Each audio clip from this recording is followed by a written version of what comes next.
ఒక చిన్న గ్రామంలో రామయ్య అనే రైతు ఉండేవాడు. అతనికి డబ్బులు, ఆస్తులు ఏమీ లేవు.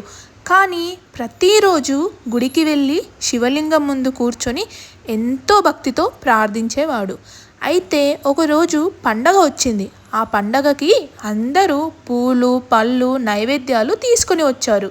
కానీ రామయ్య దగ్గర ఏమీ లేవు. అతనికి చాలా బాధ వేసింది. రామయ్య నిరాశ చెందకుండా తన పొలంలో దొరికే బిల్వపత్రం ఆకులని తీసుకొని వద్దామని ఆలోచించాడు. వెంటనే పొలానికి వెళ్ళి ఒక బిల్వపత్రం ఆకుని తీసుకొని వచ్చి శివలింగం పైన ఉంచి మనస్ఫూర్తిగా ఇలా అంటాడు: ఓ శివశంకర, నా దగ్గర పూలు లేవు, ధనం లేదు, నా హృదయాన్ని నీకు సమర్పిస్తున్నాను అని అన్న వెంటనే శివలింగంలోంచి ఒక వెలుగు వెలిగింది. అప్పుడు శివుడు ప్రత్యక్షమై ఇలా అంటాడు: రామయ్య, నువ్వు ఇచ్చింది బంగారం కన్నా గొప్పది.